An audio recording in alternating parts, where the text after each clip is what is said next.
Good morning. I have been a high school physics teacher for more than 2 decades. And I require you, my students, to show all your work. I often get asked why. Today, I answer that question specifically. Flippin' physics. I need to start with a little background about me and my teaching. During roughly my first 5 years of teaching, I was mostly trying to tread water as a teacher, father, husband, and son. During that time, my wife and I got married, purchased land, general contracted our new house, and had 2 children. One of those 2 kids was born with many physical issues, which required more than 200 doctor's visits and 3 surgeries before their 2nd birthday. I started teaching AP Physics B. My father was diagnosed with cancer and died 19 months later. And I introduced a new 2nd-year physics course of both AP Physics C Mechanics and Electricity and Magnetism. Again, all of this during my first 5 years of teaching. During that time, I did not really require you, my students, to show all your work. And honestly, it was not good. At that point, I made a conscious decision to help my students learn better, and the first step in that process was requiring you to show all your work. Y'all fought back against it and continue to this day to question the validity of this approach. However, I can tell you, my students, that you understand what you are learning much better when you show all your work. Let's talk about why. Please do. One of the first assignments I have you, my students, do is a lab which utilizes very little of what you have learned in this class. And honestly, you probably could have done the lab a couple of years ago. The whole purpose of this first lab is to make sure you can show all your work. The first question on the lab is to take measurements to determine the density of a steel sphere in kilograms per meters cubed. Here are my solutions to this question. I start by measuring the mass of the steel sphere using an electronic balance. It is 68 grams. I write that down as one of my known values. And then I measure the diameter of the steel sphere using digital calipers. It is 25.3 millimeters. I also write that down as one of my known values. Now, I know I am going to need the radius and not the diameter of the steel sphere, so I write down an equation which relates radius and diameter. Radius equals half the diameter. And I substitute 25.3 millimeters in for the diameter and get 12.65 millimeters for the radius of the steel sphere. I now write down what we are solving for, density equals question mark. Next, I know we are going to need the volume of the steel sphere, so I write down the equation for the volume of a sphere. It equals 4/3 pi times radius cubed. Then I substitute in 12.65 millimeters for the radius and get 8,479.3 millimeters cubed for the volume of the steel sphere. Now, my calculator gives me a lot more digits than I have written down. I usually write down 2 or 3 more digits beyond the number of significant figures in the problem, and then use the answer button on the calculator when I do future calculations, and then round to the correct number of sig figs when I get to an answer. We are solving for density, so I write down the equation for density. Density equals mass divided by volume. We have both of those numbers, so I can substitute them in. 68 grams divided by 8,479.3 millimeters cubed gives us 8.0195 times 10 to the negative 3 grams per millimeter cubed. However, the question asks for the density of the sphere in kilograms per meters cubed, so we need to do a conversion. I've been talking for quite a while. Billy, please do the conversion. Absolutely. First, we need to convert from grams to kilograms. We know 1,000 grams equals 1 kilogram, so multiply that density by 1 kilogram divided by 1,000 grams to convert from grams to kilograms. Now we need to convert from cubic millimeters to cubic meters, we know 1 meter equals 1,000 millimeters, so multiply by 1,000 meters over 1 meter, and we get... It's cubic millimeters, though, and not just millimeters, right? Right. So just cube it, and we get 1,000 cubic millimeters over 1 cubic meter, and we get... I do not think that is correct. Oh, yeah. We need to cube everything in the parentheses. It's 1,000 cubed, millimeters cubed, 1 cubed, and meters cubed. Thanks. You're welcome. And we get, just a second, 8,019.5 kilograms per cubic meter, and we round to 2 sig figs because the mass only had 2 sig figs, and we get 8.0 times 10 to the third kilograms per cubic meter for the density of this steel sphere. Thank you both. A few things to point out about my solution. I listed the values I measured as my knowns. I wrote down the equation relating radius to diameter and used it to determine the radius. It is not unusual for students to measure the diameter, immediately divide by 2, and then only write down the radius. The problem with that is that we did not measure the radius, we measured the diameter. Our known values can only be things we are actually able to measure.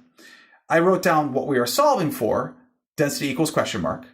Please always identify what you are solving for. It really helps because sometimes, believe it or not, we forget what we are solving for. I wrote down the equation for the volume of a sphere, substituted in a number for radius, and wrote down the number with 5 significant figures for the volume of the sphere, including units. I wrote down the equation for density, substituted in numbers for mass and volume, solved for the density in grams per cubic millimeter, converted to kilograms per cubic meter, and then rounded to 2 significant figures because the least number of sig figs from our knowns was the mass at 2 sig figs. Bo. This is a typed out reproduction of your solution. Please tell me what you are missing. Sure. There is so much missing from that. No. Hey, no, hold up. No snickering. We have to learn from one another, and scornful laughter is not going to help. Yeah. Sorry, Mr. P. Sorry, Bo. Sorry, Bo. It's okay. The truth is, we are all going to make mistakes, including me. We learn from our failures. If we do not feel comfortable failing, we do not learn. So please, be better than that. Bo, please critique your own solution. I did not identify my known values. They are just numbers. I need to say mass equals 0.068 kilograms, for example.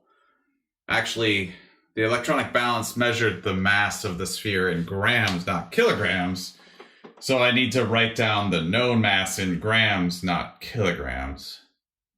I did the thing you mentioned where I never wrote down the diameter of the sphere, only the radius, even though we did not measure the radius. I did not write down any equations. I should have written down the equations for volume and density before I used them. I rounded the volume of the sphere, even though that's not an answer. And I did not give units for the volume. I did not show the conversion from grams per cubic millimeter to kilograms per cubic meter. And I did not show any units on those numbers, which means I have 8.0 times 10 to the negative 3 equals 8.0 times 10 to the positive 3. And those clearly are not equal. I did not show the unrounded density before I rounded it for my answer. I guess I missed a couple things. Well done, Bo. And don't worry, you are not alone. Before students can turn in their solutions to the first lab in my class, I require that they show their solutions to me so we can discuss how well they did with the whole show all your work thing. With a solution like the one you just gave me, it is not unusual for students not to be able to describe what they did. When I point to parts of your solution and ask, what did you do here with the solutions like this, students typically struggle to be able to tell me. Alternatively, with a solution where all the work is shown, you do not have to remember because everything is right there. You can just read it. Bobby, let's look at one step in your solution to this problem. Bobby, tell me what you see. I solved for the radius. Did you? Well, kind of. But following all the equal signs from left to right, this statement says the diameter equals 12.65 millimeters. Is that correct? No. Okay. I think I solved for the radius in my head and then divided the diameter by 2 to get the radius. That equal sign in the middle is not actually correct. I should have put an arrow in the middle to show that you can use diameter equals 2 times the radius to get radius equals half the diameter and then solved for the radius. That makes sense. Very nice, Bobby. The essential difference is that when an equation on both sides of the equal sign are not equal to one another, an arrow symbol is used to separate steps instead of an equal sign. The arrow indicates that one equation can be rearranged to form the next equation. Now, realize I require you to write out every equation before you use it. Mr. P? Yes, Billy? But what if the equation is already written somewhere on the page, like, at the top of the page? That is a question I often hear near the beginning of the school year. Honestly, there are going to be many, many equations in this class. You absolutely need to get used to showing exactly which equation you are about to use before you use it. Mr. P? Yes, Miss Langenbrunner? What if the student writes down the equation right after they use it? Good question. And I am guessing that you actually want to answer it, so please, go ahead. Thank you, Mr. P. I do want to answer my own question. Writing down the equation that you used after you used it skirts the whole point of writing down the equation in the first place. The reality is that writing down your knowns and equations before you use them is a part of the physics thinking process. When you see a difficult problem, sometimes you won't even know what the solution looks like yet. So if you write down your known variables and your relevant equations at the start, that will help you to process the information that you already know. That will help you to streamline your thinking, and that will help you to come up with the solution. We as teachers want to help you build up your problem-solving skills for those longer and more difficult problems in your future. Yeah. How's that, Mr. P? Perfect. Thanks for your help. You are welcome. All right, a few more items to point out.